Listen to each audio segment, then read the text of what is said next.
And with that, we welcome in Xojian Harry of BYU women's basketball to the set. Fresh off the plane, basically. You got in around 2 o'clock in the morning last night. 8.5 hours ago. And now you're here in studio with us. What has the last 12 hours been like for you? It's been crazy. During the game, it was emotional up and down, and everyone was screaming and going crazy. And then after the game, everyone was all excited. And then we talked to friends and family and fans that were all out there after the game, and got on the bus, went back to the hotel, showered up, got all our stuff packed up. We had pizza waiting downstairs. We took it with us, got on the plane, flew back. Everyone was excited. Had another party waiting for you at the airport? We had a welcoming committee there, and oh my gosh, it was just so exciting. It's been awesome. I still am like, can I pinch myself? Like, is this really happening to us? It's so awesome. Take us back to the hotel. Where did you get a Crunch Bar again from the hotel, or we didn't? Okay. Didn't. Well, the one was good. The one was good, though. The one was good. Well, yes. They didn't give you one. We would like to give you one. Here is a Crunch Bar for coming up big in crunch time yesterday. Well played. And if you're not familiar with what happened, the hotel after BYU beat NC State left Crunch Bars on all the beds of the players and coaches, saying congratulations on playing well in crunch time. We did check with NCAA or BYU compliance to make sure that this is not an NCAA violation.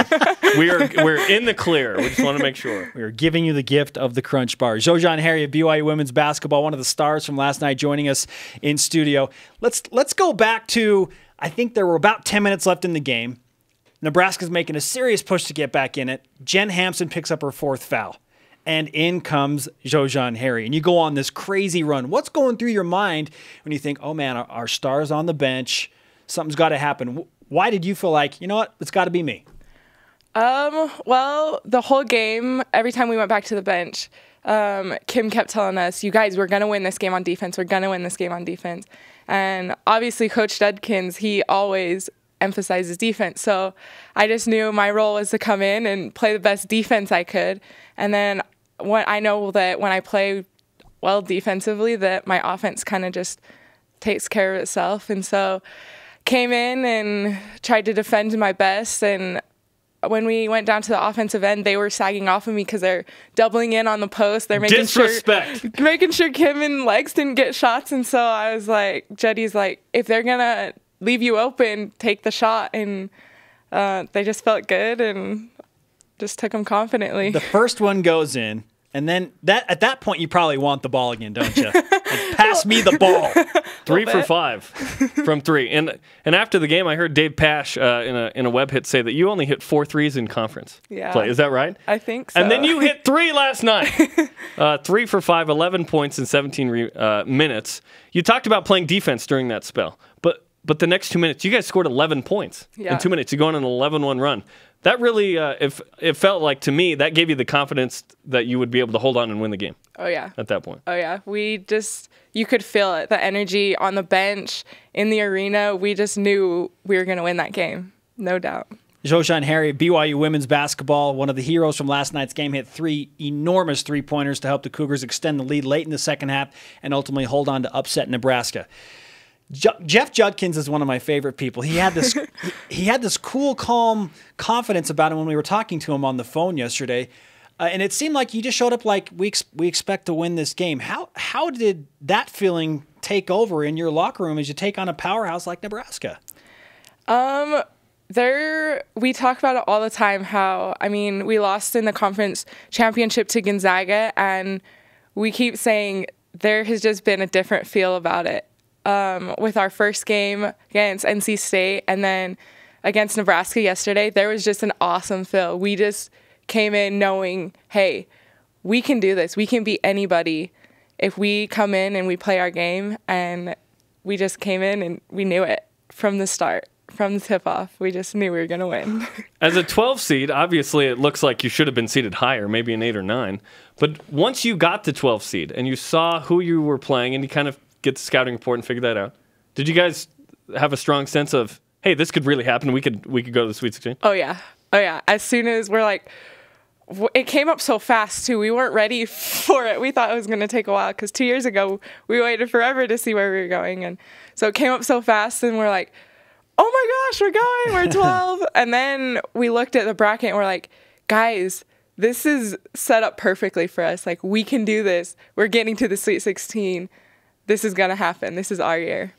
Xojian Harry of BYU Women's Basketball on BYU Sports Nation. You're only the third 12 seed to ever advance to the Sweet 16 in this women's basketball tournament. And there are some dominating programs on the women's side. There's not as much parity as the men's side. So to do something like that, what does it mean to the team?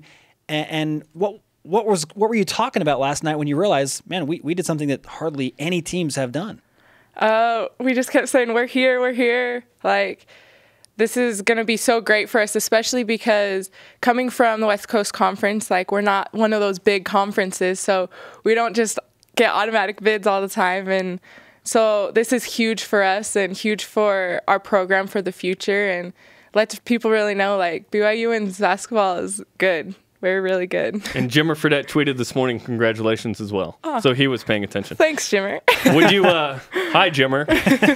Would you trade a Sweet 16 berth for a conference regular and tournament championship?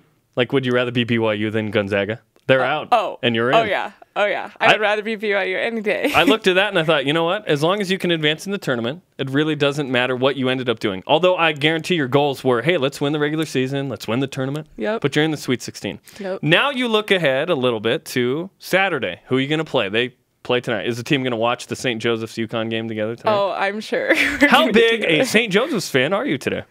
Actually, we want to play UConn. Oh, wow! Yes! Good answer. Good answer. We want to play UConn bad. I mean, what a great opportunity. We get to play the #1 team in the country. Play Gina Auriemma, and I get to play one of my friends, Kalina Mosqueda-Lewis. And so, hey, bring it on. Bring on the Huskies, because that's going to happen. I like the fact that you used the word get. We get to play UConn. That's something that Bronco Mendenhall talked about, the football coach, when he said we've switched our mentality in BYU athletics of, instead of we have to, we get to play those teams. They play you. Exactly. UConn will play BYU. That's what's going to happen. And they were the unanimous #1 coming out of there. I want to ask you about Magic Johnson. You meet Magic Johnson. You're one of the close ones to him in that picture, and your smile is as big as it can get. It's almost as big as it is right now. What was that like? Amazing. I am the biggest Laker fan. Oh my gosh. So still this year, you're still a Laker fan? Okay, just checking. Always. Just checking. You're the good, the bad, and the ugly. You're a true fan. We will be back. We will be back. That was such a surreal moment. We're sitting in California Pizza Kitchen, and someone says, Magic Johnson just walked by, and we're all just like, oh my gosh, what? So we're like climbing over everybody, running out. We run down the street after him, and like, he was so awesome, so nice, like more than willing to take a picture with us, wish us congratulations, gave us all knuckles, and like, oh my gosh, that was an amazing moment. I met Magic Johnson. I guarantee he was watching last night. Like he heard about this. It was like the #1 trending thing on. It was the homepage of ESPN. You upsetting Nebraska. So I'm guessing Magic saw that. Yeah. Bigger moment: meeting Magic Johnson or going to the Sweet 16. Sweet 16. Yeah. Okay. It's tough to beat that. I don't know if you're going to see any celebrities in Lincoln, Nebraska. I know that Larry the cable guy is a big time Nebraska guy. He's coming to Orem in like a month to UVU. Just something. Well, of course he is. Utah Valley. Yeah. Xojian Harry of BYU Women's Basketball on BYU Sports Nation. Your smile is worth $1 million right now. Congratulations on a big win. Thank you. We hope that you get a nap at some point today. But before you go, go to class. We want you to partake of a tradition we have here on set, and that is to sign our BYU Sports Nation Rise Up flag. Yeah. And in silver. Yes. That way we can say we knew Xojian Harry one day. What's the origin of your name before we wrap with you, by the way? My parents actually made it up. They just got creative with me and all my siblings' names. So, what are your siblings' names? Zakil, Zanjay, Zakai, Zariah. Wow. They all start with X, too. That's awesome. Okay. Now here's my next question. Do you pronounce, I want to hear you pronounce your name. Xojian. Okay. Oh, Xojian. With a Z. With the Z. The Z sound. Not Xojian. Yeah, Xojian. Yep. The most unique name at BYU. Jimmer thinks your name's unique.